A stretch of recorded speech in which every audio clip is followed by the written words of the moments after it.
¿no es cierto? Milei en campaña electoral diciendo que iba a dolarizar la economía argentina, eliminar el Banco Central. Siempre dijimos que eso era de imposible cumplimiento porque para hacer eso necesitas un colchón de dólares que no existe. La estimación es que por lo menos necesitas 50.000 millones de dólares, que no están por ningún lado, digamos. Y entonces el gobierno pasó de ese primer discurso, pasó a un segundo discurso que era la competencia de monedas. El tema es que la competencia de monedas, para que pueda funcionar, en la etapa de la convertibilidad de la década del 90 había un sistema bimonetario donde vos podías hacer contratos en dólares o en pesos indistintamente y las dos monedas eran de curso legal, digamos. El tema es que para que funcionara este esquema de competencia de monedas necesitaba unificar el tipo de cambio. Porque si no, yo te hago un contrato, hago en dólares para alquilarte tu casa y te digo, son 500 dólares. Y yo decís, ¿cuál dólar? El MEP, el contrato con liquidación, el dólar oficial para ir por un esquema bimonetario, básicamente, en términos de contratos, necesita que haya unificación cambiaria. Y para hacer eso necesitas salir del cepo. Y tampoco podés. En realidad, Caputo jugó hasta hace un mes a conseguir de parte del Fondo Monetario Internacional unos 10.000 millones de dólares adicionales. Y hace un mes quedó en claro que el Fondo Monetario no está dispuesto a darle ni 5.000 ni 10.000 millones de dólares adicionales, casi diríamos en lo que resta del año, hasta que no haya elecciones en los Estados Unidos, digamos.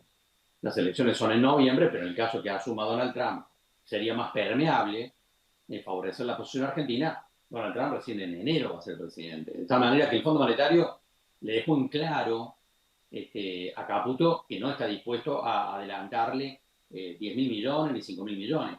Y alguien dirá, no, bueno, pero se juntaron en Río de Janeiro, se abrazaron ahí, se tiraron flores. Sí, sí, pero una cosa es la diplomacia del Fondo Monetario y otra cosa es poner la plata arriba de la mesa. Y efectivamente no lo van a hacer. Entonces, tampoco la competencia de moneda funciona porque no están los dólares para poder salir del cepo. Entonces, acá aparece la tercera opción, que es la dolarización endógena, que es decir, bueno, emisión cero de pesos. Emisión cero de pesos y entonces va a haber una dolarización que se va a dar, digamos, por sí sola, en términos de que los pesos van a ser cada vez menos en proporción al circulante. En un momento se le fue la mano al ministro diciendo que la gente va a tener que sacar los dólares para pagar los impuestos. En realidad, es lógico pensar que puede haber un proceso donde haya más dólares circulando y en ese plano, entonces, bueno, la dolarización se daría de manera endógena. Ahora, eso tiene por lo menos tres problemas. Por lo menos tres problemas. El primero que profundiza la recesión o evita la recuperación de la economía. Cada vez menos pesos circulando en la economía, porque bueno, hay muchos que tienen un colchón de dólares, pero hay muchos que no tienen ni un dólar. O sea que en realidad, digamos que esa decisión juega en contra de la recuperación económica. Primer problema, puede profundizar la recesión o ralentizar la recuperación. El segundo problema es que genera cada vez más atraso cambiario. Porque en realidad el gobierno argentino en este partido sigue jugando a una devaluación del 2% mensual, con una inflación que está en torno al 4%, ya hay un atraso cambiario preocupante, se profundiza el atraso cambiario bajo este esquema y eso obviamente compite, o digamos, conspira contra la competitividad de los sectores productivos. Este es el segundo problema. Ya estamos empezando a ver cómo se están cayendo las exportaciones de leche en polvo, cómo se debilita la exportación de carne vacuna, claramente la lectura del inicio de un atraso cambiario que pone en riesgo la competitividad de sectores productivos. Cuando alguien hoy en Río Cuarto, un productor agrícola, se pone a pensar el margen bruto para la próxima campaña, el margen bruto agrícola, el número no le cierra sobre el campo alquilado. Es decir, empezamos a ver los problemas propios del atraso cambiario en términos de conspirar contra la competitividad. Y el tercer problema es el riesgo de default. Porque en este esquema de emisión cero le traspasaron los pasivos del Banco Central al gobierno argentino. Entonces voy a decir, bueno, a ver, ¿cómo es esto? Un gobierno argentino que tiene equilibrio fiscal, pero atado con alambre. En recesión, o sea, la recaudación se le está cayendo. Y además tiene el compromiso de bajar el impuesto país en septiembre. E encima se hace cargo de los pasivos del Banco Central y los va a pagar.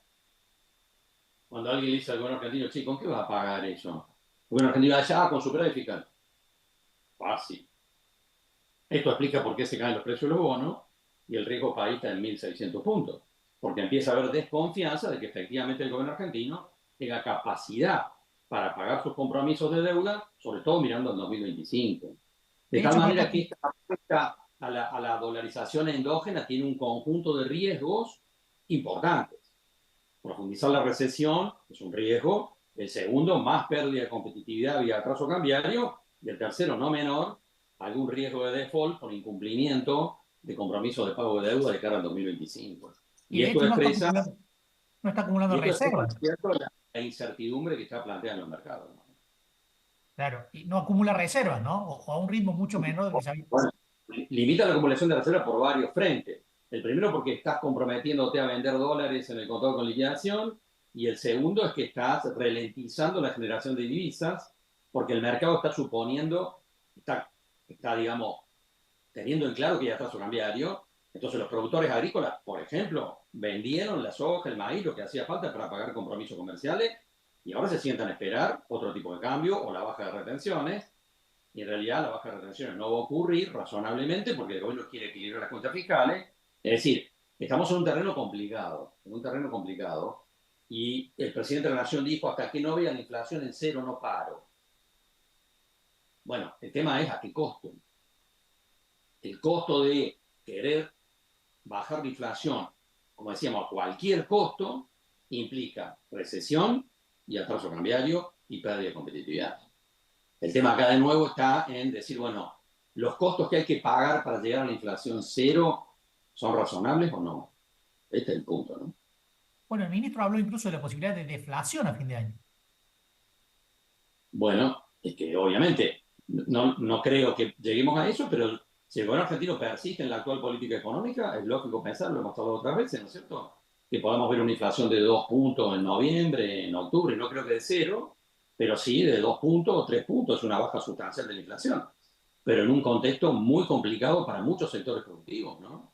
Y para la generación de empleo, Bueno, con ha un habido, aumento tal vez un aumento de la tasa de desocupación también, ¿no es cierto? Entonces el tema es, ¿cuál es el costo que estás dispuesto a pagar por bajar la inflación? En términos productivos, en términos de empleo, en términos de pérdida por adquisitivo de millones de personas. ¿Y hasta bueno, qué punto la sociedad existe ese esfuerzo?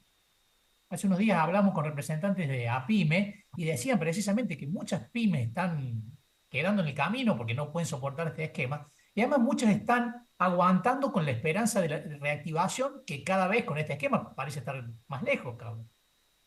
Y además una reactivación muy débil, la que cabe esperar frente a la magnitud de la caída que hubo en el primer semestre. Ejemplo, si yo te dijera, bueno, a ver, vos vendías 10 heladeras, un comercio en Río Cuarto vendías 10 heladeras por mes, esto último, el año pasado, ahora pasaste a vender dos, si dentro de unos meses vendés tres, te aumentó el 50%.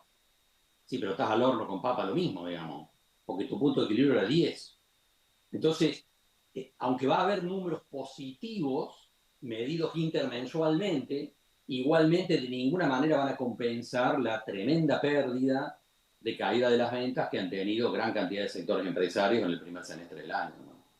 Carlos, el gobierno encara este esquema porque no le queda otra, porque tiene tan limitado el frente económico, cambiario, financiero, que no le queda otra, o tiene otras opciones para tratar de bajar la Yo, inflación. yo particularmente creo que hay otras opciones en términos de buscar equilibrio entre desempeños de variables. Es decir, cuando el presidente dice, yo voy a llevar la inflación cero, hasta eso no paro, es decir, cueste lo que cueste, está poniendo un objetivo extremo que va a tener un costo en términos de nivel de actividad económica, en términos de competitividad. Yo particularmente yo iría por una política económica un poco más flexible, bajar la inflación con un poco más de prudencia, digamos, no en una visión tan extrema, y tratando de no tensionar más el nivel de actividad económica y sobre todo de no tensionar más la pérdida de competitividad vía atraso cambiario. Porque la estrategia de pisar el tipo de cambio para bajar la inflación ya la vimos otras veces en la Argentina y invariablemente esa estrategia ha terminado mal.